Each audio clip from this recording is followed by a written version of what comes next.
da da da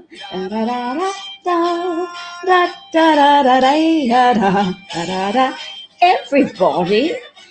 Da da da da da da da da da da da da da da da. Da da da da da da da da da da da da da da.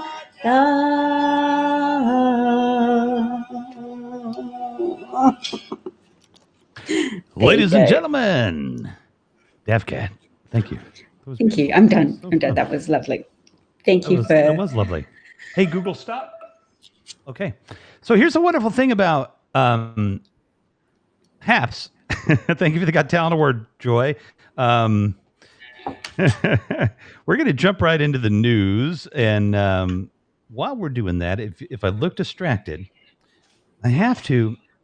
My timer that you just heard was I got to pay a ticket for my mother-in-law online. So if I'm not looking at the camera, it's just because I'm paying this. So I think we were going to talk about pregnant women in combat. Like, not sure what that means, Dev. What are we talking about? Well, we're talking about Tucker Carlson's response to Joe Biden making a reference to uniforms being modified to accommodate pregnant women in combat. And Tucker Carlson made reference to his opinion that the American military is becoming feminized in contrast to the Chinese military, which is growing apace and, according to Tucker Carlson, becoming ever more masculine.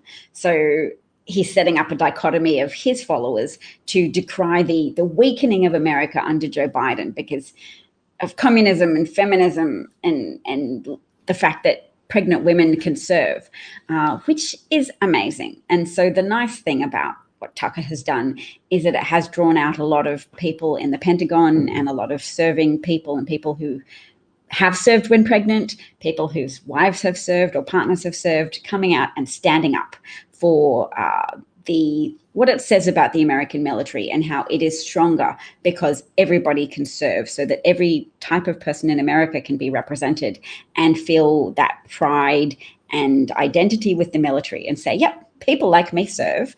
And it doesn't have to be restricted to just this one demographic of men. But that women in all their glory, even pregnant women, can still occupy important roles, and that there's no diminishment of anybody for who they are. And so that's just the nice part. So, I mean, the usual suspects rally around Tucker Carlson and say, how dare they attack Tucker and say he has no relevance because he's never served in the military and is a soft little marshmallow. Well, and I want to say, Tucker, if you're watching, you came from money, so he did. He didn't. And he's the heir to a frozen foods fortune. Yes, something like that, right? And then, I dare you, Tucker Carlson, to do a song from Hamilton at the beginning of your show. So I'm just saying. And Daily Debunker says, I think it was maternity flight suits. Yeah. And then appearances says it all changes when you're being shot at. And let's see. Is that a microphone from Frozen? She said. Yes. So it's not a real microphone. I was using it as a prop.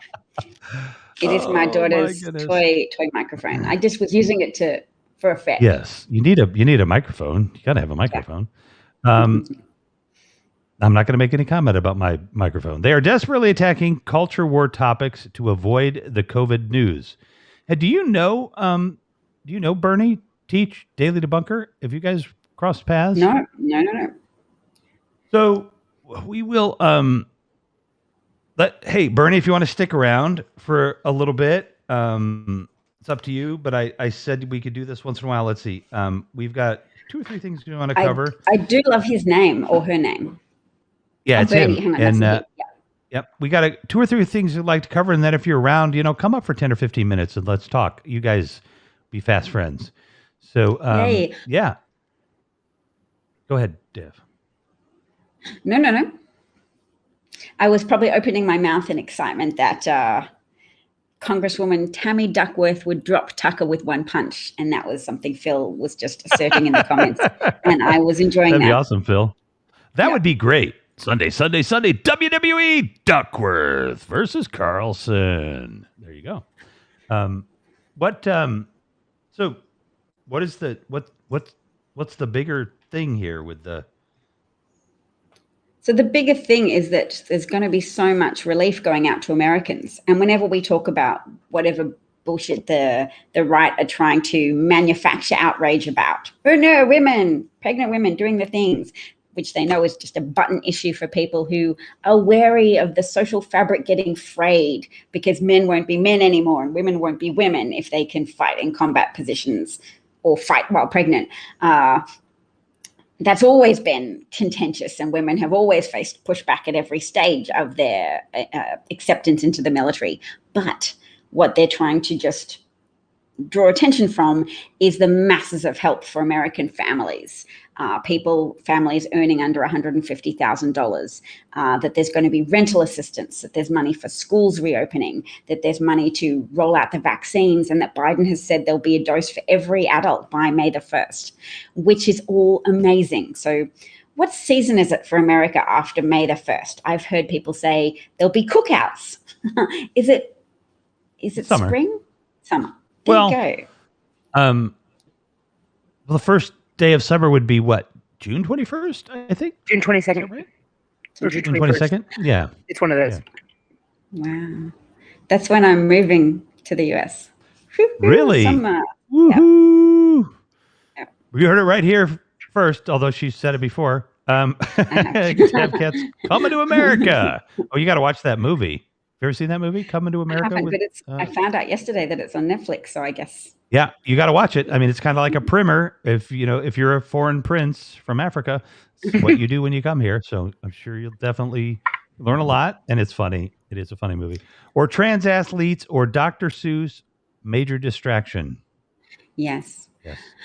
Well, I love Daily Debunkers' name because it is so important, not just to address the manufactured, confected outrage of the right, but to refocus our attention on what's real.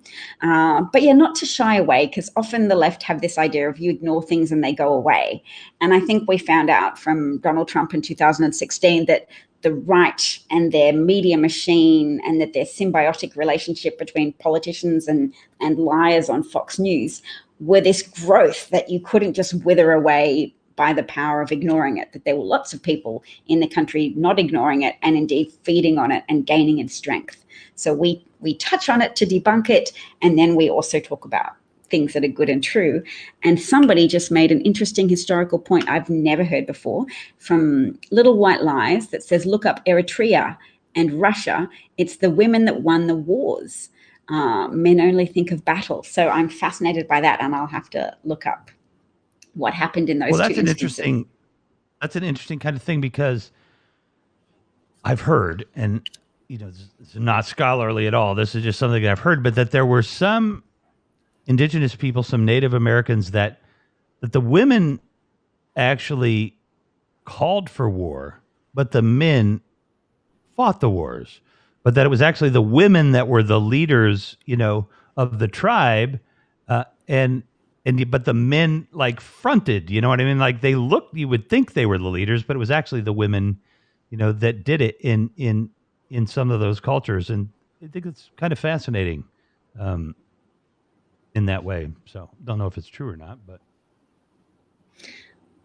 we'll have to look it up and do a more informed broadcast on that topic next time. Molly says we'll all be vaccinated by summer, which will be fantastic. If all the vaccine compliant people, compliance, a bad word to use because it sounds like we're feeding into that right-wing paradigm of the sheeple. Yes, we, the sheeple, will all be vaccinated by summer and enjoying ourselves at relatively low personal risk. Well, I'm going to get done twice because I want 2 microchips. Stereo. Yeah.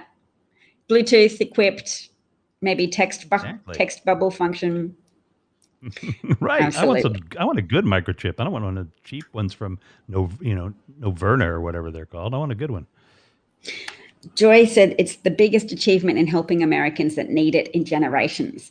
And that is something that's so exciting. And also that there's less public opposition to being helped right now. People really do understand, having lived through a year of COVID responses, that there is actually an issue. It's not just manufactured, that at least they need help. And so I think more so than in 2009 when Obama launched a rescue package, this one is already self-sold to the American public, which is why there's 76% public support for it, which includes 41% of Republicans, apparently. So that's great that the Biden administration don't even have to work that hard to sell it. But still, I'm sure every effort that they expend and every effort that we complement their effort with will all bear good fruit in helping cultivate a more supportive environment for Democrats, because Democrats are always getting pincered by public opinion from two angles. The right wing saying Democrats are just constitutionally evil and Satan and baby eaters, and then the far left, who are often very determined to just hate on Democrats as like a mental habit, to say whatever you do, it's not enough. And just to show how independent we are of Democrats and party loyalty, and we're so attached more to beautiful ideals, which are above and beyond what any party could possibly deliver. We will always be here to say Democrats are sellouts and shills and that they're never doing the right thing. And it's like, oh, you're so keen to show that you're free of party affiliation. Are you in fact sabotaging the ability of that political party to deliver good outcomes? Well,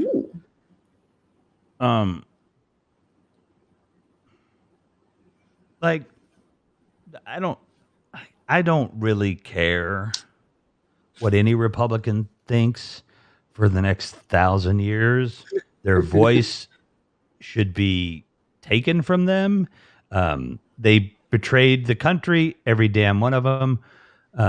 And I know we need to heal, but I'm not ready yet. I need some truth. I need some reconciliation. I need some appeasement. I need some punishment. And then I'll be happy to begin to, figure out how we're going to heal with everybody else. But also, women warriors didn't show cleavage. They wore chest protection. Cleavage is for movie and TV ratings. Doesn't surprise me. Indigenous women warriors made war decisions with men. Their voices were equal to men. And as Dav pointed out, there were many different gender identifications available with certain indigenous tribes too, right? They represent, they at least some tribes use terms like two-spirit people to note that there were some people who were very adept at moving within the identity of a man and a woman, and that they were respected and seen as almost sacred. I mean, I don't speak with any authority there, but that's what I came across on the internet, and I was very happy about that. To go, look, you people who keep pretending it's just a modern invention of the progressive left. Trans is a thing, and other cultures have encountered it and found themselves to be more embracing. It's a very powerful refutation to the naturalistic fallacy that says, oh, yep, it's just this modern unnatural thing that's a product of our culture. And it's like, nope, it's very innate to human nature to have some part of the population go, sod this whole I'm a man or I'm a woman thing. I was a man and now I'm a woman, or I always was a woman all along, but it didn't appear that way. There's just always been gender diversity, and that is very powerful to know. The Felix Papalardi at Jimbo. Wow. If that's not a troll account, I don't know whose is, but I'm a liberal. I'm proud of it. I'm of the FDR vein. Do not call me a progressive. I am a liberal. Well, I'm a leftist. And so I would call you a centrist. And it's not about right or left. It's about progressives and conservatives. Yep, that is the problem. Progressives and conservatives. We need to be more left than both of those groups. But that, again, is just my opinion. Yes, third gender was honored. There we go. Thank you, Kim. What's in this? Go ahead. I said, yay. Yay, troll. No, I don't know, man. You could be real. You could be a Memorex. I don't know. I don't like that. I'm a liberal in FDR vein. So what does that mean? Like, you don't care about certain things. You know what I mean? Like, I get what you're trying to say, but like, Rev. we don't have room for that anymore. We don't have room for that anymore. Things are too desperate. We do. With the broad tent, we're making it broader. In our hour of desperation, we do not narrow who's on our team. We actually expand it. It's my first raspberry, but I'm with you. I get you. I hear what you're saying, but no, I have a problem with quote unquote liberals because they are wrapped up in the centrist ideology of the Nancy Pelosi's and of the centrist liberals. And centrist liberals are not going to give us a Green New Deal. Centrist liberals are not going to give us health care that we want. Centrist liberals aren't going to do any of that stuff. Yes, we got to push hard to the left. We got to push hard to the left for a long time to make that happen. It would be much easier to elect a Congress full of progressives and jam through what we want to jam through. I'm sorry, it sounds horrible, but that's how politics works. If we can get control, then we can control it. And right now the people control it. I don't care what they say to you. They work for corporate America. Yeah, they care way more than Republicans. But at the end of the day, the people that write the checks to them are the people with lots of money, and the people with lots of money have insurance companies and have medical, make profit in medical industry, and they do not want Medicaid. It should be Medicaid for all, by the way, not Medicare for all. It should be Medicaid for all, and they don't want it. So, yeah. Go ahead, Deb. I know you don't agree necessarily. Absolutely, I don't agree with any of that. And that's why we are not just twins. We are independent people with our own opinions. And I'm very much a centrist in that I'm of the understanding that politics is additive. And whilst I agree that corporations have played a significant role in politics and donate to both parties, I still think you'll find that the concentration of corporate donations is very much on the right, and that people you probably deride as centrists have pushed harder and for a longer period of time for universal healthcare solutions for America.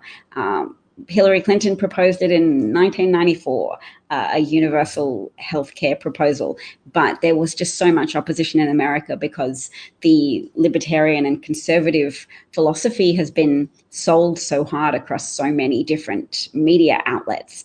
So there wasn't the political support for it.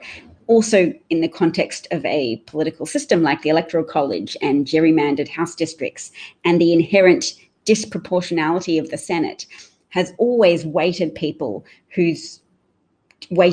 to white people whose political leanings tend conservative. I mean, white people haven't majority endorsed any Democratic candidate for president. It hasn't exceeded over 40% endorsement from white people for, I think, about 4 decades now. So Democratic presidents get into power by coalitions between Black people who are more pragmatic, I think, than the many leftists understand. More pragmatic, and that pragmatism accommodates people who understand the need to work together and not just say, no, pull to the left. They'll come after us, pull. We're of two minds about that. We're two spirits. That's good that we're of two minds, because this wouldn't be fun if we were just both like, yep, we're both right here. You know what I'm really looking forward to as well, too, is you've been to America, right? Yeah. But you haven't lived here for any significant amount of time. Exactly, right? Yes. So I cannot wait until you've been here for 6 months or a year or two, and I want to reflect on how you feel about American politics living in America. I probably will feel more viscerally that the anger and frustration of that corporate reach into American politics. If that's what you're anticipating, I'm sure that will be true. It could be anything. Yeah, it will be anything, I guess. But if you're anticipating that, I already am frustrated. I think the Citizens United decision by the Supreme Court has given corporations First Amendment protections, which absolutely is ridiculous. And when you can buy a bigger megaphone for that to be able to give people more power, it disenfranchises Americans who are not the uber wealthy. And that's an issue for everybody to get outraged about. But yes, I just think some of that outrage is sometimes misdirected at the Democrats when it's Republican-stacked Supreme Court benches and Republican-backed decisions that create these massive power imbalances in which the weighting is in favor of not just white people, but corporations and corporate executives, so that I make it people. They are people. They're just people with the amount of money to outbuy the political power of your vote. Yeah. We are going to have a lot of fun doing this on Thursday nights because I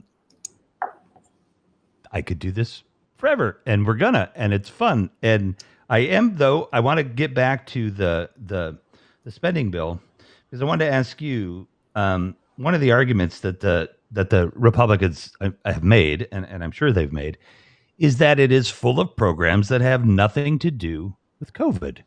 And I haven't read the bill. I haven't looked at the bill. I haven't had time, but $1.9 trillion is got to have a ton of stuff that's got nothing to do with COVID. Oh my God, I just saw an update about it, Rev. The direct cash payments, $1,400 for individuals making under $75,000 and $2,800 for married couples making under $150,000. The White House says they'll begin hitting bank accounts as early as this weekend. Wow. Parents who qualify for their own checks will also get an additional $1,400 per child. Those who are out of work will get a $300 a week federal bonus to their unemployment benefits through to September the 6th. And the bill boosts the child tax credit, which is currently $2,000, to $3,600 per child under 6 and $3,000 for children ages 6 to 17. So that's awesome. Look at the three most recent yeah, that's very awesome. Look at the three most recent comments there. Let me have a look.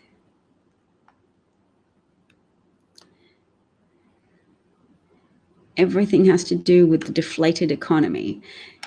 Yes. Well, Keynesian economics will say that when you have a contracting economy, you have to break it out of that cycle, or the contraction will spiral out of control. So you have people spending less, and that's just going to become more and more problematic because more people will lose their jobs, and more people, out of fear of losing their own income, will stop spending money, will contract their own spending. So there's that. And this bill will reinvigorate that economy and give so many people a hearty injection of disposable income and gifted disposable income. People will understand that this is yours now from the government, no strings attached. Go forth and buy what you need. And they will.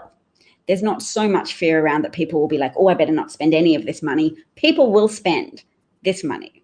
It'll be a shot in the arm to consumer confidence, to people's buying patterns, and spending. Consumer spending drives 70% of the economy.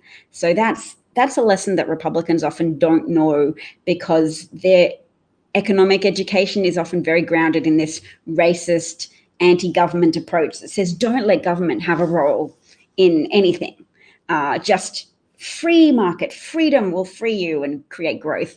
And it's far from the truth, because when you get stuck in that downward cycle of a contraction, only governments can really have enough power to put the brake on the contraction and change the lever to full speed ahead by giving people who need money to buy things. So yes, stock market's at what, 3,200 or something? Yes. What were some of the other comments you wanted me to see, Rev? I'm just having a look. Yeah, scroll back. So Citizens United Citizens comments? United has anything to do with citizens, it's capitalism. Well, corporatism. I would say more corporatism, the desire to inflate the power of corporations at the expense of people. Citizens United is also a way to launder money to media orgs. I mean, it's a way to dump a lot of cash, no question about it. But I don't know if that's intentional or it's just what the outcome of it. That does lead to a really important point, which is that the media is often assumed to be left-leaning or at least neutral, and it's far from that. There's been a false equivalence pushing media people to say, yes, we're just trying to offer both sides, and that determination to give both sides has privileged liars, because when you say, we're not going to comment on it, just present you with both sides, and there's no explanation made to the public of, well, actually, there's some evidence to indicate this argument is full of shit. This is lies. You shouldn't just accept it as one side of the coin. It's bullshit. When there's no service to the public from a responsible media pointing out where there's evidence something's untrue, because they're just so compelled to say Republicans said this, Democrats said that, you're massively advantaging the people who are willing to lie, because then their argument will be given just as much weight in the media. So that point you're making about Citizens United as a way to launder money to media organizations, it's often very under-acknowledged that media organizations are controlled by wealthy people whose personal financial interests perfectly align with the Republican agenda of give money to wealthy people, make poor people subsidize wealthy people, make the middle class subsidize the gambling activities of wealthy people who want to start companies and have their risks given a cushion of socialized taxpayer money, but ordinary people not to have that cushion of social services for when they incur misfortune. Hey, to teach, come up if you're still here, if you want to. America's worried about the crisis at the border. What about Yemen? So Little White Lie's like, I'm 100% for stopping the atrocities and the horror that is happening in Yemen. No doubt about it. I don't think that has any equivalency to the crisis at the border that's very real. I don't see the connection there. There's a shit ton of problems in the world, and the problems at the border are just as real as anywhere else. Obviously in Yemen, people are dying at a large rate, but I don't care any less about Yemen than I do about the border, but I don't necessarily have control of this. And I honestly don't see how the American people would ever be able to influence something like that, because it's something that the politicians don't even necessarily pay attention to. So, but go ahead, Dev, if you want to make a comment. Biden has said they're not going to be helping Saudi Arabia anymore. And Saudi Arabia were participating with American help in a war on Yemeni rebels who were being maybe proxily supported by Iran, and lots of millions of people in Yemen are at risk of starving to death, and many hundreds of thousands of people already have. So it's good for America not to be providing military support for that war anymore. That's at least progress. And if they can direct more humanitarian aid to Yemen, then that will be good. We'll see how that goes. Yeah, they also go ahead, Bernie. Also, the Yemen situation also led to the restoration of the War Powers Act, which Trump vetoed, and they might have a new chance now. Well, because it was a bipartisan coalition that wanted to withdraw all support for Saudi Arabia and their war in Yemen. And the War Powers Act hadn't been enforced for like 50 years. We went to all these conflicts, without congressional resolutions. So they kind of dialed that back. And then I remember that. I remember when even there was a bipartisan resolution to stop funding Saudi Arabia for that war, that Trump vetoed it and said, nope, going to press ahead because that's lucrative, probably personally lucrative for him, I would imagine. Right. So then instead of needing 60 votes, they had 60 votes to pass it, but then to override the veto, you need 2/3. And so that was like 10 more votes or something. And then they couldn't get it. So And don't So forget. then more people in Yemen died. Right, and don't forget, like when the Khashoggi murder happened, they said, why don't you cut ties with Saudi Arabia or sanction them or anything? And Trump goes, well, you're talking about $100 billion in weapons sales. Yeah. So it's like, oh, okay. I remember that so emotionally because I was trying to tell my dad to dissuade him from defending Trump. And I said, look at this Khashoggi murder thing. Like, this is horrific. The man's had his limbs literally severed from his body with a bone saw. And we don't even know at what point he died. Like, it's just incredibly traumatic to even read about. And my dad was like, well, there's hundreds of millions of dollars worth of arms sales to Saudi Arabia. And I was like, what are you saying? How can that count for anything to you? But he was at that point in the emotional habit of defending Trump. Now he pretends he never did that. And now it's like, no, I never. Really? Yeah. Never did it. Not once. Never did it. Didn't happen. Never ever. I'm like, Dad, you yelled bullshit in my face because the day I told my dad Trump is promoting a trade war, Trump said tariffs are good because my dad has some economic sense. So when I said Trump has tweeted that trade wars are good and easy to win, my dad just went bullshit because he just didn't believe that Trump would be so stupid because he was projecting his own understanding onto Trump. Like, I'm a good man, so is Trump. Of course we do good things and we wouldn't do stupid things like start a trade war. And then I was like, okay, I've got my phone. Here's a number of Forbes articles on how Trump said that trade wars are good and easy to win. And he just sat there and read the article and was quiet then after that. And I was like, oh, I'm making inroads. And then eventually by that Christmas, he was like, I think I have to admit that my daughter was right about Trump. And I was like, yes. I was helped at that point by at least Manafort getting arrested. And who else got arrested? Rick Gates. I think there was a few Trump crony arrests at that point. So that helped convince my dad that maybe Trump wasn't as clean as he thought. And but yeah, when I reminded him of it later, he was like, no. I said bullshit because I was talking about how tariffs are bullshit. And I was like, no, Dad. That's the Don't gaslight me. Oh my God. Yeah. Well, it's nice when you can make inroads. It's rare and far between. But it happens. It happens. We've seen it. We've seen it. Yeah. And I thought that's going to be a preview for me about the fact that there will be a lot of people who are motivated to deny their support for Trump.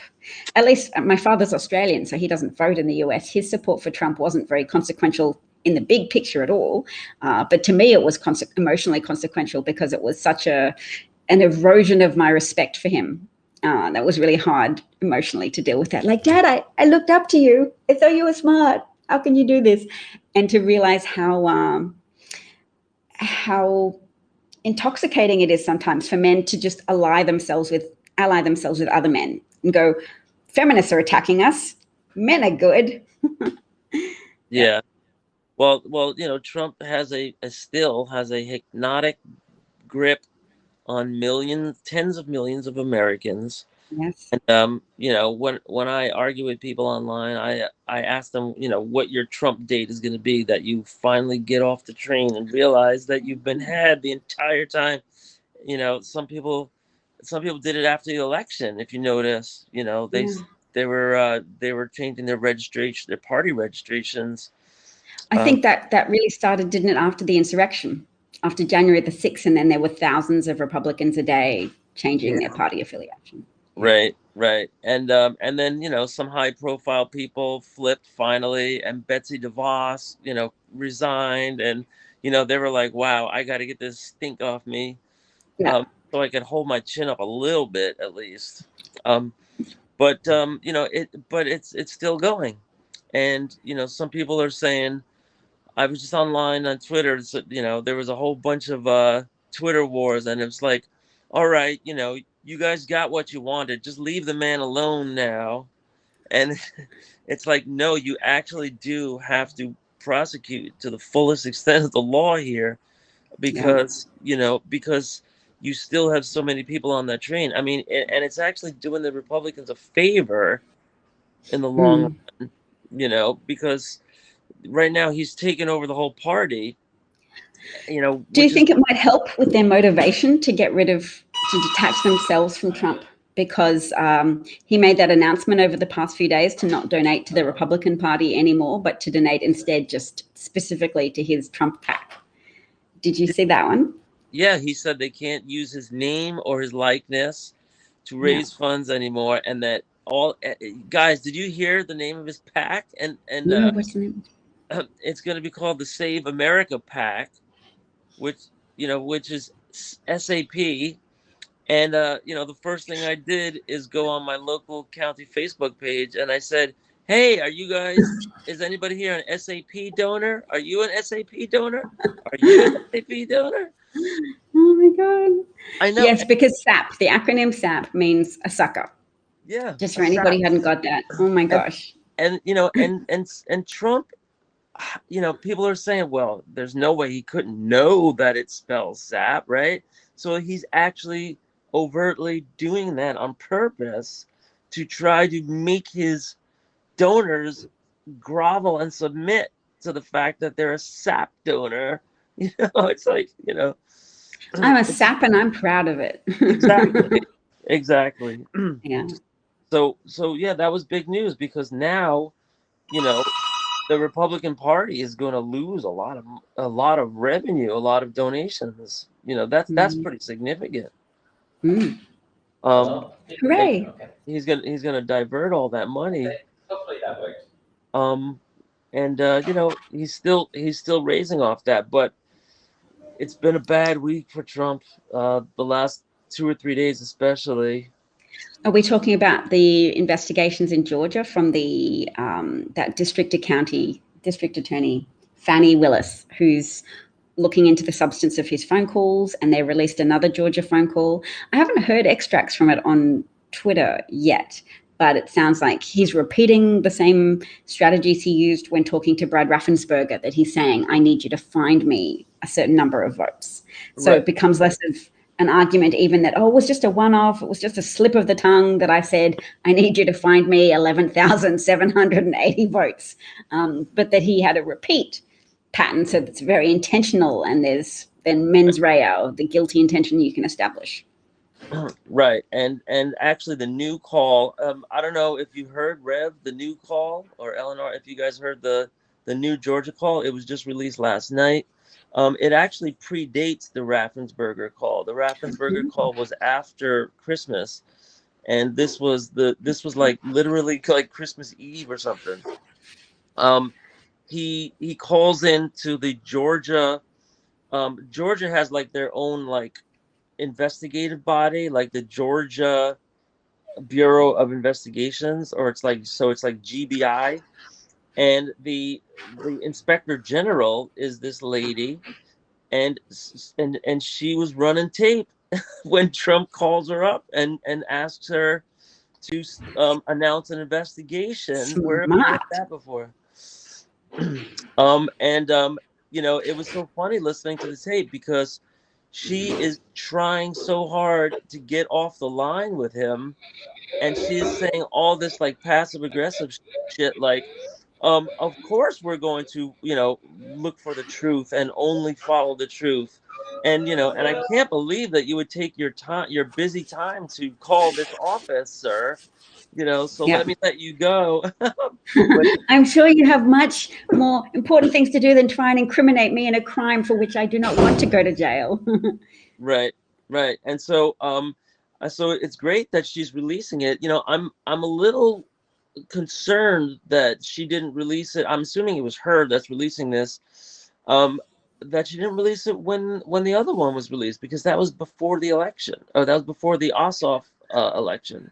Well, because she didn't want to help Democrats. She just, at this point, maybe wants to distance herself from criminality, because it becomes more and more evident that there's a lot of legal exposure for Trump. So she didn't want to help. She presumably had enough Republican loyalty and also desire to not make trouble for herself. I mean, look at the death threats towards those Republican officials that did stand up to Trump and say, we're not going to break the law for you. So I can absolutely understand that pattern of avoidant behavior.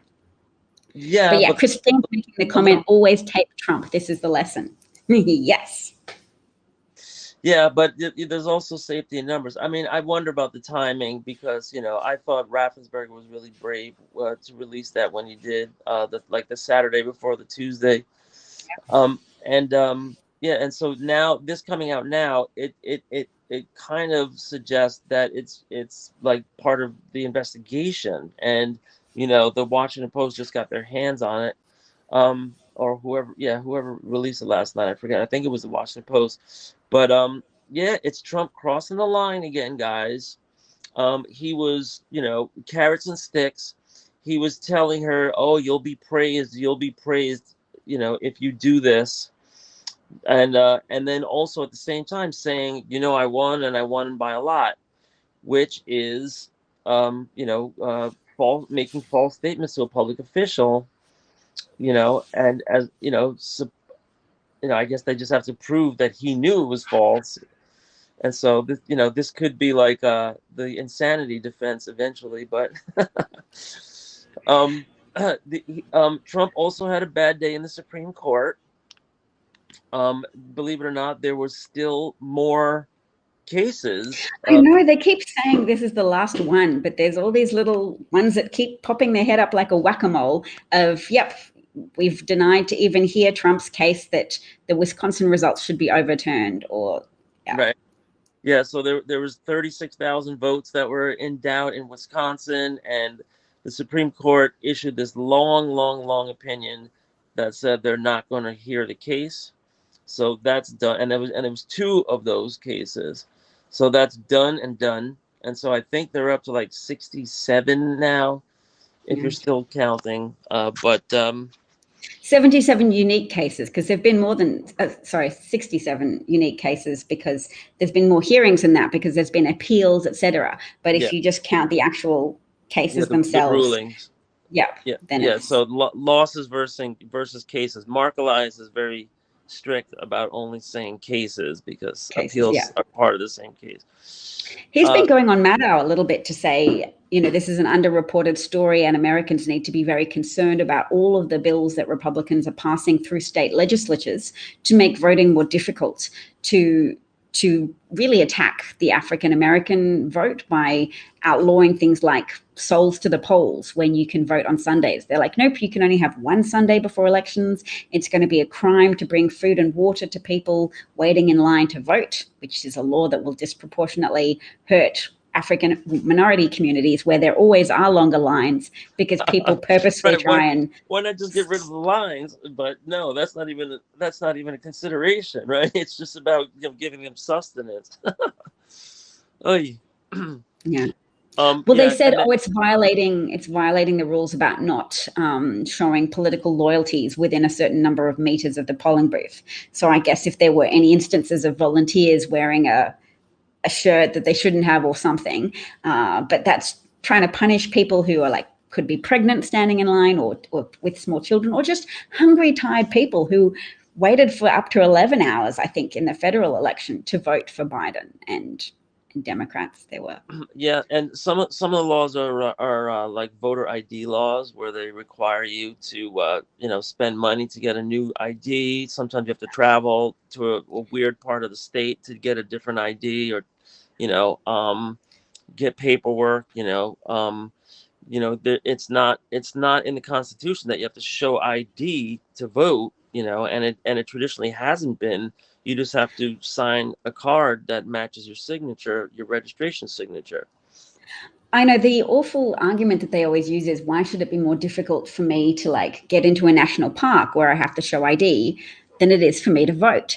And what that's leaving out of the frame is that they take your name and only one person can vote under that name, or there's going to be an investigation and somebody will go to jail. So there's already this inbuilt safeguard against multiple people voting under the same name, or anybody stealing your vote from you, that it could be challenged, and that there are jail sentences associated with election fraud, and that there are so few recorded instances across space and time. Even though Trump had a commission organized to try and prove how prevalent voting fraud was, there wasn't. It just isn't prevalent. But what is prevalent is that 84% of white Americans have a driver's license and a lower percentage of African Americans have a driver's license. So they know who they're hoping to deter when they raise the bar for ID requirements. They know. Yeah. The Trump's commission was a joke. He hired Chris Kobach, and he spent millions of dollars. They didn't even issue a report, and they disbanded the commission quietly and tiptoe away. But I saw that Mark Elias appearance on Maddow, and I was kind of taken aback by how kind of like panicked he seemed, and he was appealing to the viewer to like he's I think he was like, this is it, this is the all hands on deck, because this is like a coup, but less violently obvious than the January the 6th coup. This is a slow rolling coup that's not getting the public's attention. So it must have been terrifying to see that he just expects people to be able to defeat the Republicans because there aren't any elections on right now. How is he suggesting people respond? Right, and he's like the lead attorney in these cases that challenge it, and so he's going after the big ones, but there aren't enough hours in the day for him and his group to do that. I think he just filed suit in Iowa, where what's her name, Noem, Kristi Noem, the governor, just signed this bill. They had she's South Dakota, isn't she? Iowa is Kim Reynolds, maybe. Oh, is it? Okay, let me check. Yeah, the governor. They in Iowa, they had absolutely no instances of vote fraud and no complaints, and they had the largest turnout in the history of the state. Yeah. Nevertheless, the Republican legislature passed a law that's going to make it incredibly hard, a whole package of things that's going to make it harder to vote, and so Mark Elias is suing there, but he's like, you don't know how many different states and different counties are passing regulations and ordinances right now, and it's up to everybody in your local area to stand up against that. Otherwise, they're just going to shave votes little by little. That's how they do it. Yeah, they're very determined. Their determination has been increased by Democratic victories. So yeah, that is Kim Reynolds. I just checked on Google. That's the governor of Iowa. South Dakota, Kristi Noem, I just remember because they've had such a high COVID death rate in South Dakota, and she still insists that she deserves all this credit and should be a presidential contender because of what she's done for her state. And I guess they know which type of demographics are overrepresented in the death toll. And when she says things like that about how wonderful her results are, it does really feel like a soft genocide when they want to celebrate the fact that people have died in a way. Like she's like, yep, we've managed to live with the virus and keep our businesses open. But it's also part of the Republican tendency to claim economic proficiency, to be like, no, we're good for business. Yeah, she presided over the Sturgis Biker Rally, which was the biggest super spreader event in history, and I mean, they're trying for the herd immunity thing, I guess. Yeah, they're trying to spread COVID as fast as possible all over the country. Yeah, that was really destructive ideology and really destructive practices, and the fact that Black Americans have been shown statistically to be nearly twice as likely as white Americans to die, which is probably a function of poor access to healthcare, and even within the healthcare system, discrimination. There was a Black doctor who died after having denounced the quality of care she was given in hospital. She was saying when she told them she needed access to oxygen, people were slow to respond to what she needed, even though she was a doctor. And usually when you say, hi, I'm a doctor, you get just treated with a little more reverence. And she said she just didn't have that because her Blackness was working against her in that context. Everything's always an interplay of factors.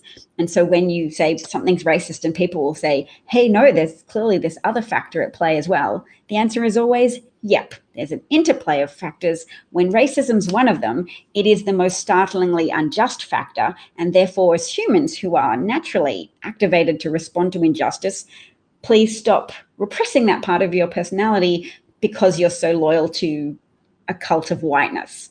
Like, you should care about injustice, because injustice eventually penetrates the whole system, even if it's not obviously affecting you now. When you let the racism happen, then you also create a legion of people who can be persuaded to vote against their own interests purely because their racism has found some intellectual validation through Republican politicians saying, don't worry, you're not racist. And that emboldens racism to grow and power imbalances to grow that then give you that corporatism of Citizens United.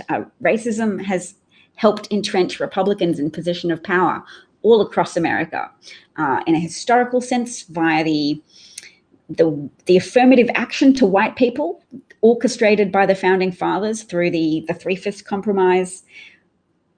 I'm ranting, but Brown versus Board. No, keep on going. Jim Crow. Everything. Well, the Three-Fifths Compromise, that wasn't like a compromise between shall we be nice to black people or shall we not be nice to black people. That was a compromise between two different groups of white people working out exactly how to disenfranchise black people, to what extent. It was more like a compromise over how much are they going to tax people for owning slaves. Are they going to double tax them, or do they just get to count them in population tallies and then get taxed once?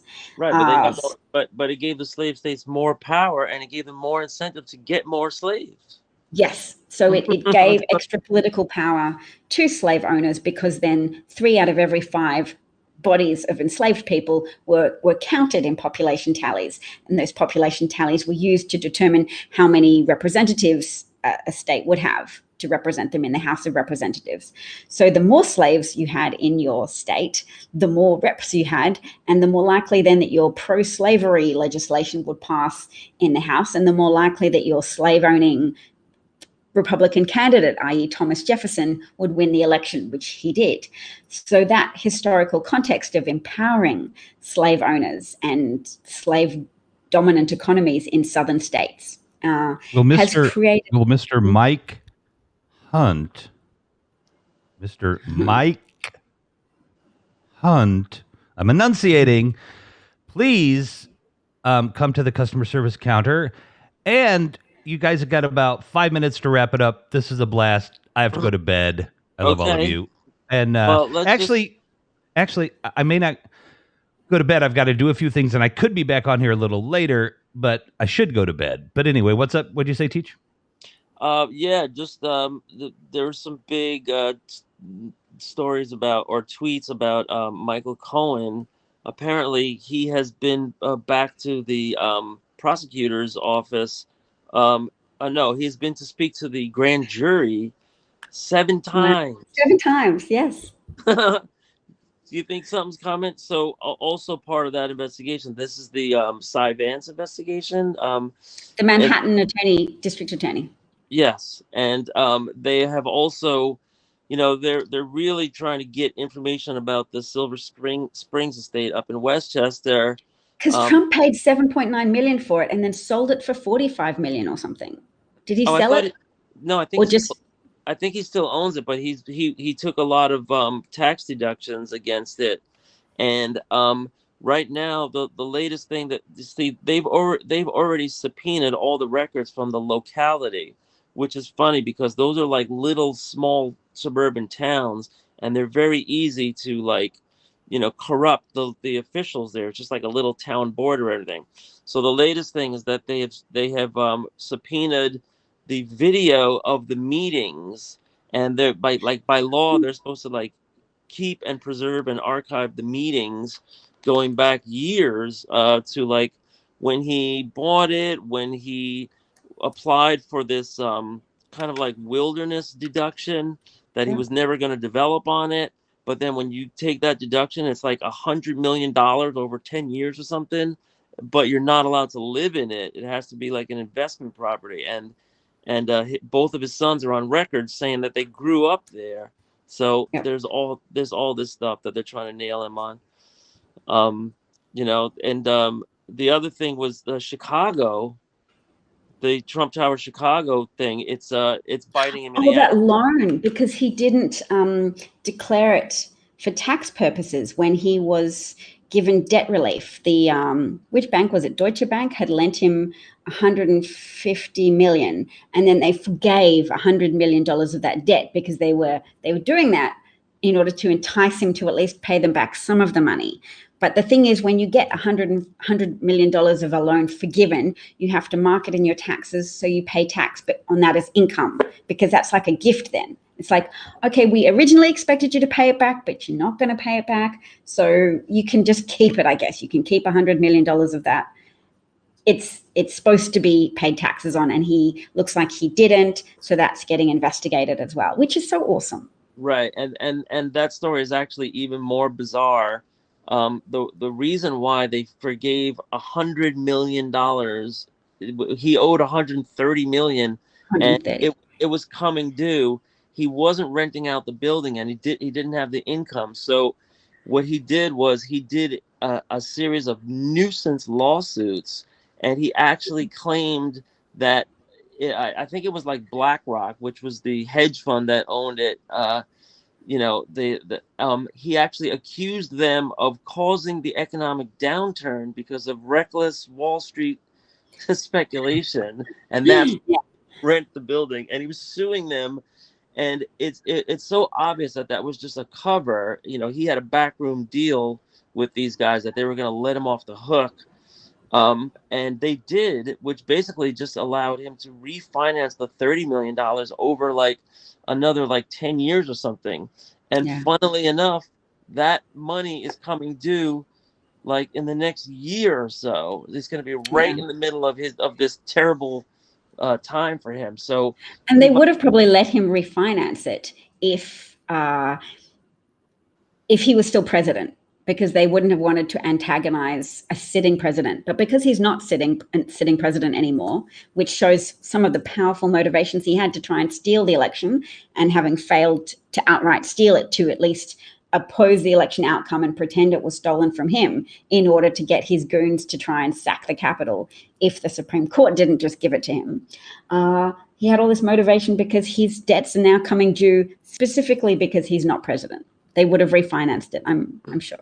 Yeah, and because of Chicago, and the overseas money, which they don't know who he owes, you're talking about $1 billion with interest. So he had every incentive to stay as president, because they could have just given him continuances and stuff. And his income streams must be drying up so much because of all of that emolument violation money that he was getting when in power. I can imagine those income streams wouldn't be coming through anymore. And now his reputation is more trashed because of the events of January the 6th and his role in inciting that attempted overthrow of the government. So people are even less happy to visit his golf courses or to be seen as associated with his properties. So I imagine that puts him in even more precarious of a financial position. Right. And now if he gets foreign money, they might have to investigate anything like that, because he has state secrets that yes. Oh my God. And just look at the guy's personality, look at his track record and everything he's ever done. There's a really interesting new book about his Russia, his first visit to Russia by Craig Unger. The Compromat, American Compromat by Craig Unger. Yeah. Fascinating interview podcast. It's like they got him by the short hairs, and they've been pulling his strings ever since. Because the Kremlin love candidates who are for conscription into their pile of Russian assets. They love people who are clearly psychologically off balance, people who are vain, grandiose, have a public image that they can't really maintain, who have this edifice of fabricated wealth or importance. They're like, okay, that we can exploit that dichotomy. You present yourself to the public as wildly successful, but you're not.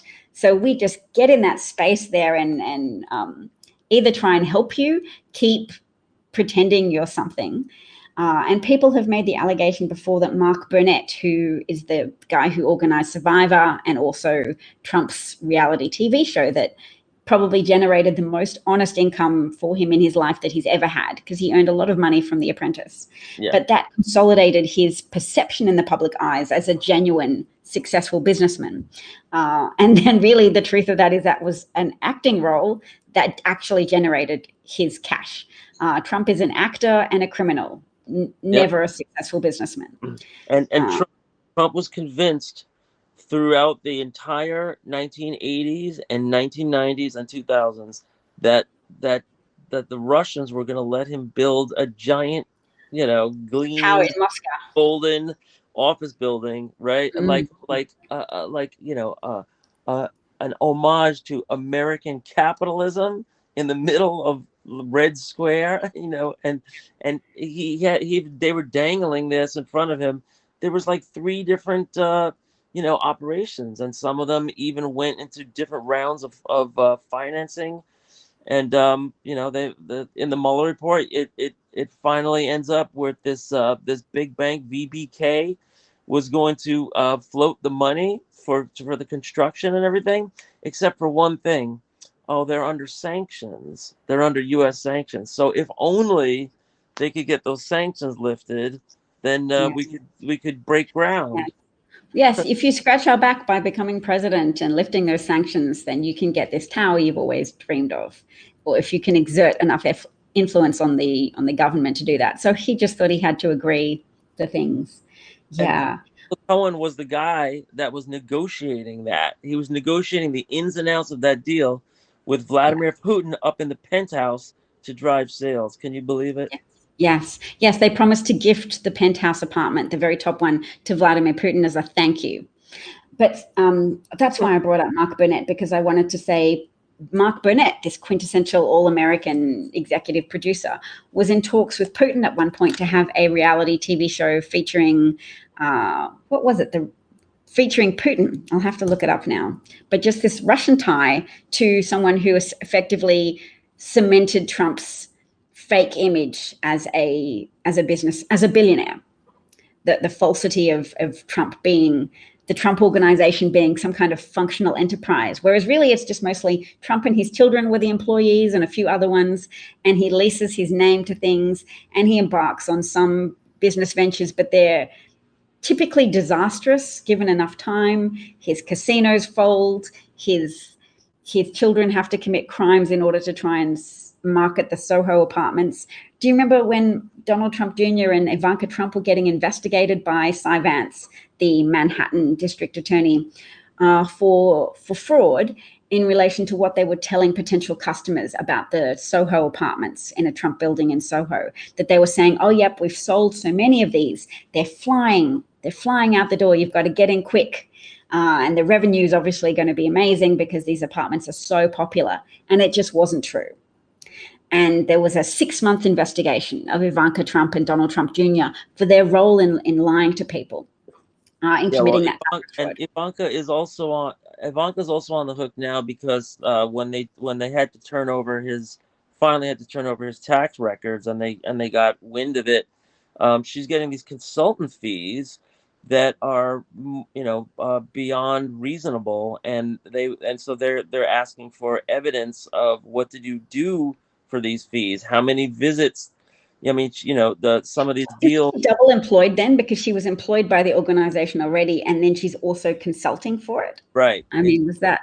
And right, and so it's like you're double paying the organization at that point, and that was they're looking at that as exorbitant fees, which is basically just laundering money. And there was a deal in Indonesia, I think, and a deal in I forget where the other place was, but all of these deals were just like smoke and mirrors for a way for him to pump up the fees that his own family was getting for basically for nothing.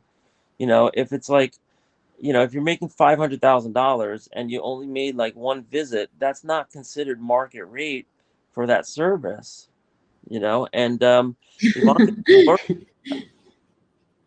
it's market rate for a con artist operating within a con artist family. But yes, it's good that there are these points for investigation where they break the rules, and they've coasted for so long on America's lack of commitment to prosecuting white-collar crime. Very much white-collar crime. If it's like a crime predominantly committed by white people, then you know what, maybe it's not that important. Turns out it is important, because when you give white-collar criminals and con artists huge amounts of power, they take action that results in the unnecessary death of hundreds of thousands of people. So there's a line now that the American people will eventually be able to draw more strongly to the outcomes of COVID and to the actions taken by people in the Trump administration, I think. Yeah, I see my friend Long Duck is here. So, Long Duck, you say the election is over, let it go, but Trump is still saying that the election was stolen, and that language leads to death. That language leads to violence. That language leads to uprisings, like literally armed insurrections. And so, he's got to let it go. If he like quietly skulked away and just ran his real estate business, that would be one thing. But he is still, to this minute, and you know what he's doing? He's getting deeper into politics than he was as president. Now he's going to be running like a multi-million-dollar PAC, where they're going to run primaries in every competitive race. And so when you say let it go, like, which side are you talking to here? I mean, their idea of primarying Liz Cheney is sending a bunch of oath keepers, to her neck of the woods to make like an armed display. Right? They really won't want people to think like, what's going to happen here? Marjorie Taylor Greene's, the only reason she won her seat was because the Democrat was intimidated for his life, and he withdrew, and he moved away, and he said he was going to hide his family from QAnon threats. He pulled out of the race. It was a pretty Republican-y district anyway in Georgia, so it's not a guarantee that he would have won, but at least you can say she won uncontested. She definitely didn't have anybody to run against. Right, yeah, but she was no shining example, right? Like, was she the one that just got her GED, or was it the other one? No, that was Lauren Boebert. Oh, okay. Right. So, yeah. Oh, right. So, right. She was the Georgia one. Right. They ran this guy out on a rail. And, I would say that, now there's a pretty good chance for anybody to come along and take that seat. I would say there's going to be Colorado. Yeah, I would say there's going to be well, we have the Georgia and the Colorado races, right? I would say there's going to be Republican and Democratic primaries coming up. Boebert's Colorado. Yeah, Eleanor lives somewhere near there, right? What is it, like Black Gun Smoking Gun, Colorado, or something? She lives in, I think, Rifle. Yeah, Rifle, Colorado, exactly. Wow. So yeah, and she's up to her old tricks too. She tried to stop the passage of the COVID Act in its tracks by bringing up a resolution on the floor to adjourn the Senate, to adjourn Congress. Yeah. And then all the Republicans got up there and said, "Get her out of there! What are you doing? Like, why are you taking up our space?" Yeah, she did a roll call so many times where everybody has to be on the floor and they all have to have their votes counted by name. And it's the kind of thing that Republicans deployed very effectively in really public things, like maybe Kavanaugh's hearing. They would was it Kavanaugh's hearing? I just remember trying to watch something and I would stay up late to watch because I'm on the other side of the world. And then they would go roll call. Republicans would ask for roll call, and everybody's name had to say out loud by clocks. And it was just infuriating, because if you've tried to make the time to specifically watch something and then they just put this whole really, really boring thing, it just really sends you away from wanting to watch it at all.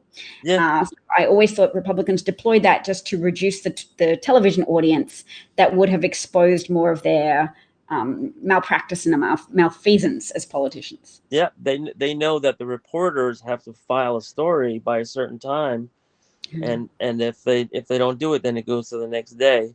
and and in the middle of the night you could actually get away with stuff, and Oh, it, I'm just it's remembering that Bev told us a few minutes ago that we only had 5 minutes. So we should say something conclusory.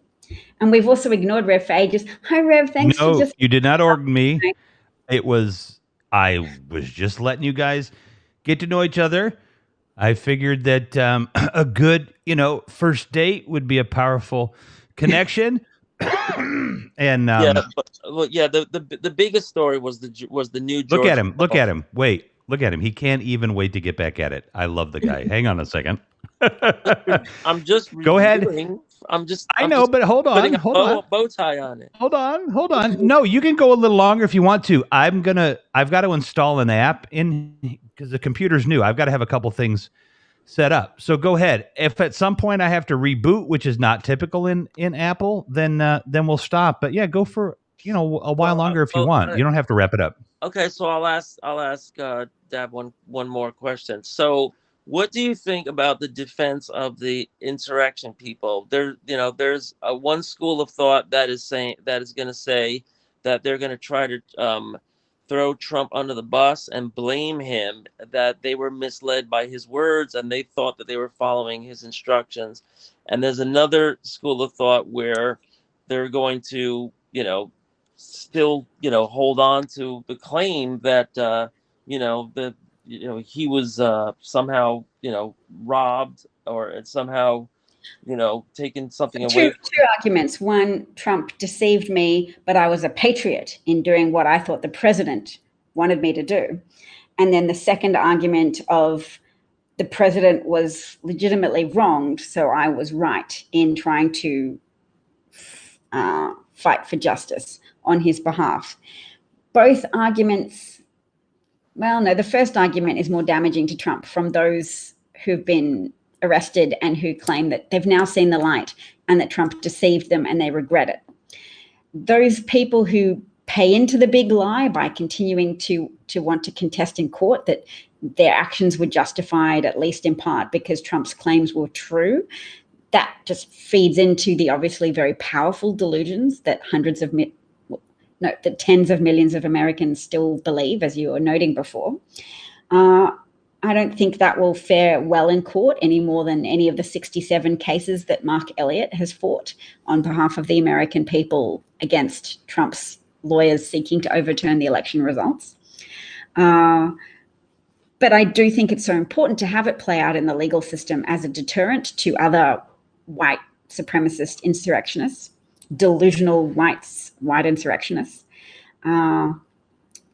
so people can see the negative outcomes. And I think the fear of going to jail and being exposed is now ripping up some little happy pods of neo-Nazis, that they're now worried who might be recording conversations or releasing evidence to the feds of their personal physical participation on the 6th of January or their evidence of them financing or supporting it. So I think that's all good news.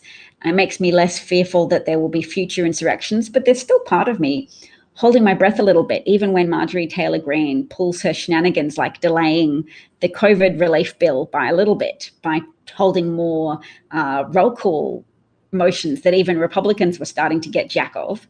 Yeah. I'm like, why is she delaying it? Is it because there's some planned violent uprising and they want to delay the checks in order to keep as many the Trump supporters on board? And they're like, maybe once they get a Biden check, they'll be less motivated to overthrow the government. They'll be like, oh, I like this check from the government.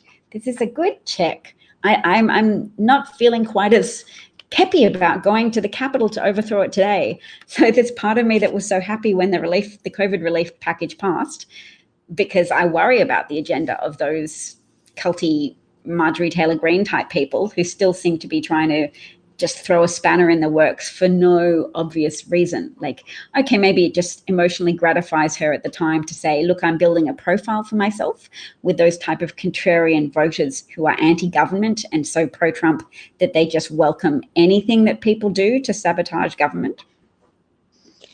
So Lawrence Tribe gets on the TV day before yesterday, I think, and he tries to make the case that the insurrectionists that were arrested have a really good opportunity to sue Trump financially because they can say that that he pushed them and that they risked their life and their freedom and monetary damage and everything like that, and that it should be pretty easy to prove because it's exactly the case that they're building against him. The Department of Justice is building against him, for criminally.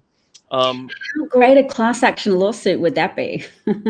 Right, I know. And so he's trying to plant the seed because, like you say, the bottom line is like, hey, you know, my life is going to be ruined here, but I might be able to make a couple of bucks off of this and come out of it on top in the end. Yeah.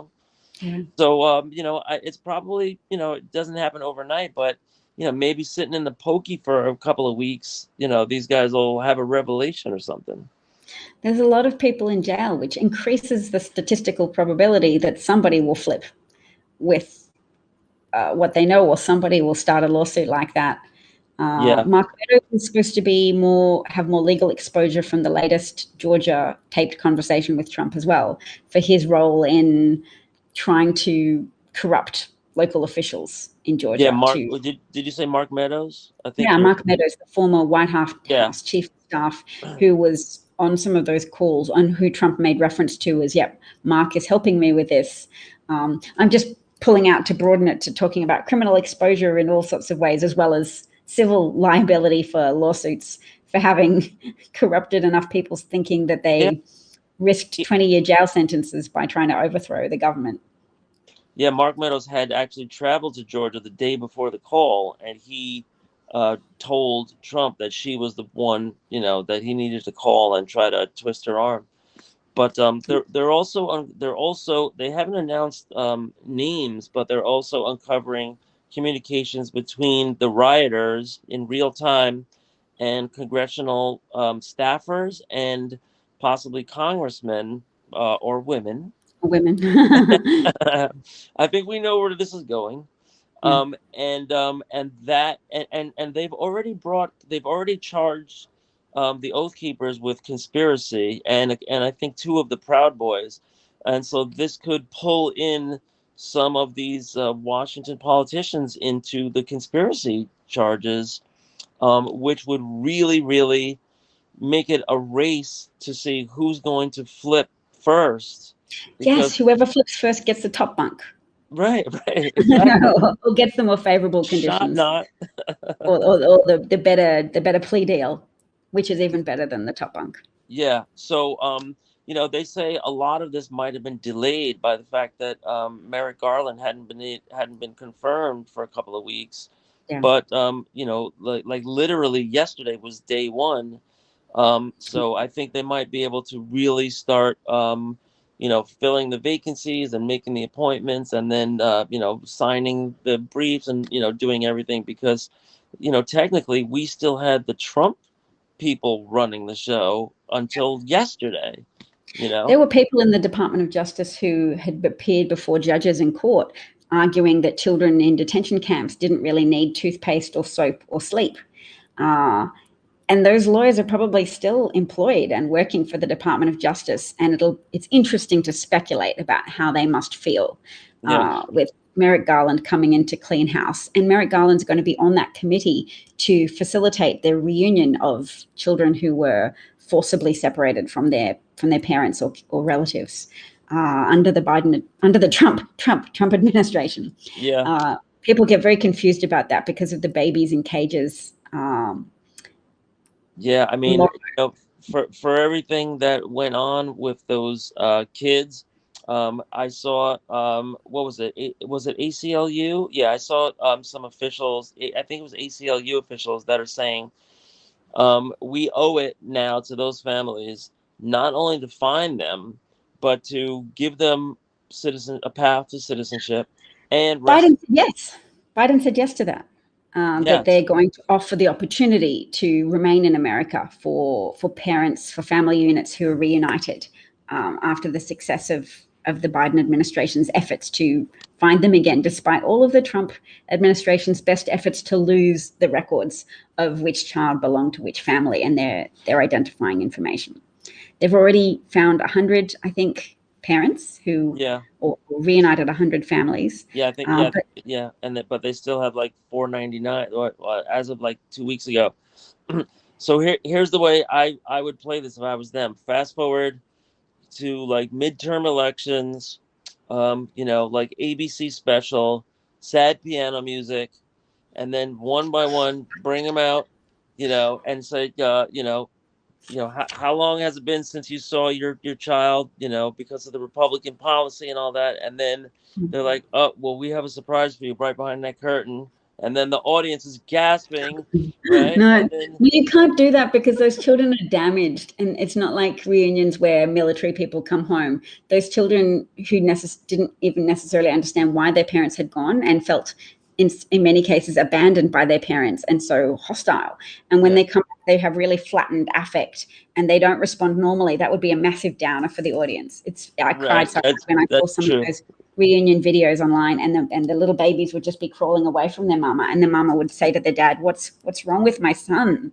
Like, he doesn't even want to see me. Those children have been abused. Right. I've actually seen videos like that already. Yeah. It's a huge downer. So no soft piano music doing it live on TV. I'm just thinking how they would play it out, because every time Trump pardoned somebody and everything, he turned it into a campaign infomercial where the person was now indebted to him and had to endorse him on TV, right, in front of a big rally.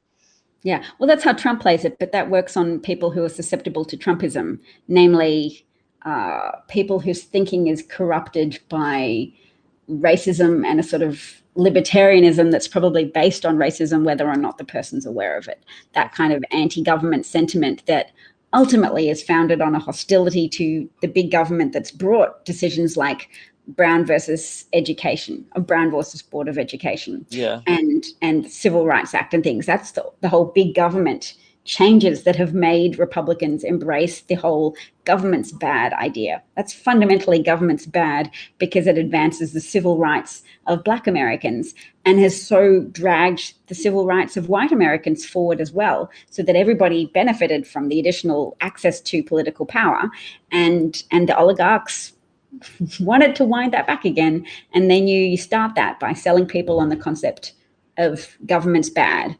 And then you get the Citizens United decisions. You advertise for the conservative Supreme Court justices, and you use abortion as a wedge issue to try and bring on board more family-friendly champions of the vulnerable little unborn babies. And you bring people into the Republican Party as a matter of personal identity, that they are now warriors for the unborn. And then they never think rationally again. They keep saying, oh, damn that government's so inherently terrible. Dominoes should fix potholes. And you have a sizable voting segment of the population cultivated to disengage from reality. Yeah, totally agree. It's the wedge issues. It's not just abortion. It's also immigration, guns, and now trans people and Dr. Zeus. Right. It used to be gay people, but now it's trans people. You know, because it turns out like Senator Rob Portman has a gay son, so now now that's okay. But trans the public's gotten used to gay marriage, a lot more used to. It's not easy to use that as a wedge issue anymore.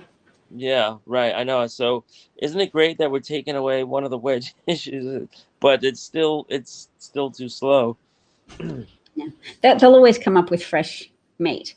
Did you hear Finland has apparently made a mark as the country in Europe that's doing the best job at combating disinformation, because they have baked into their curriculum across every subject an anti-disinformation agenda, curriculum elements, so that in maths class they don't just do maths, they also look at how statistics can be used in a manipulative way to make you believe something that's not true or not well rounded in facts. And in geography, they just have embraced the idea of training children in not just critical thought, but specifically what to look for in terms of disinformation, psychological influence strategies. And they've done much better in terms of COVID public embrace of strategies to mitigate against COVID, because they've had these programs for so long now in their school curriculum. And I just think Finland is a model for the world. Not only do they score best like top 5 perennially on the international PISA tests, but they have no actual standardized testing in their day to day. I don't think they have any testing between like kindergarten all the way up to the end of high school. Then they have to give you a test at the end of high school to see how brilliant you've gotten at the very, very end. And I know a school superintendent who traveled out to Finland to study, and we really need to take some of that stuff in here and really take it to heart. And we're just realizing how bad the propaganda problem is here. Mm-hmm. It's so lovely to talk to you. What's your name again? Bernie. Is Bernie your real name? I go by Bernie. Yeah. I was Bernie TV on Periscope, so that's my name here. But is that because you were a Bernie supporter, or it's your actual, or it's close to your? Yeah, no, it's because I was a Bernie delegate. Yeah. Mm. Rev, are you good? You want to call it? Because maybe might be running out of steam here. I think Dad beat me. I think it's a good time. You think she won? Oh, I'm waving right. the flag. Well, we'll keep score next time. I'm tapping out. It's afternoon where I am. Tap out, but it was dude. lovely. Yeah, I'm sure it'd be great if Teach came back once in a while, or Bernie, and shared his amazing mind with us. So I'll be definitely looking forward to that, sir. Always love having you here. And Dav, I'll give you the last word, and then I'll throw it to the end of the tape. Well, what's our last word going to be then? Diversity is a strength. It's a strength in the military. It's a strength in the education system. And so standardized testing is kind of a way to dampen down diversity and accomplishments from children, because it makes you try and funnel them into a very specific pool of rote learned material, as far as I understand it. My children are going to have to contend with the American education system soon. Good luck. But because we're moving to Massachusetts and to the Boston area, I hear the schooling system's pretty good there. But one that's of the best states. Yeah, definitely one of the best states. But yeah, I also learned that education funding is a function, or to an extent is a function of property tax. So if you live in an area with nice houses, then people pay higher property taxes, and so the schools are better funded, which is a way of perpetuating and entrenching kind of an education class hierarchy. Like if you're poor, you're going to not have a good education, and you're more likely to stay poor because you won't have the resources and the textbooks and the inspiring teachers and a nice school that attracts smart, clever teachers. So it's just making things more difficult. It's putting more obstacles on any potential ladders out of poverty, or just for social mobility for anybody who wants to aim higher in life. So I think that's probably one of the foundational inequities of America at the moment that hopefully the Biden administration will address. And I think it will, because the relief packages organized by this administration, the Biden administration, are really geared not to just handing out towards men, because sometimes men have been more targets of like the Franklin Delano Roosevelt, FDR relief packages that said men are the breadwinners, they need to get money. This package says caregivers need to get money. There's a lot of family benefits, and it's going to lift a lot of women out of poverty, women that are principal carers for children, because there's a lot of child tax credits and money, thousands of dollars per child that you have. So there's a lot that's going to change in America as a consequence of this financial energizing of the lower income subsets of America, which I am very excited and hopeful about. Well, we could do a whole show on school funding and education and Biden's policies, the ins and outs of it. Right now this package has some incentives to get schools fully reopened safely, which is interesting. But but you can't just throw money at this. You have to change the structure, and it's exactly what you were talking about: property taxes versus big cities, which are underfunded. If you could throw it all into a big kitty and then everybody took out an equal share, that would be more equitable. But do you think the people out in the suburbs are going to go for that, or do you think No, no. people high income are going to go for that?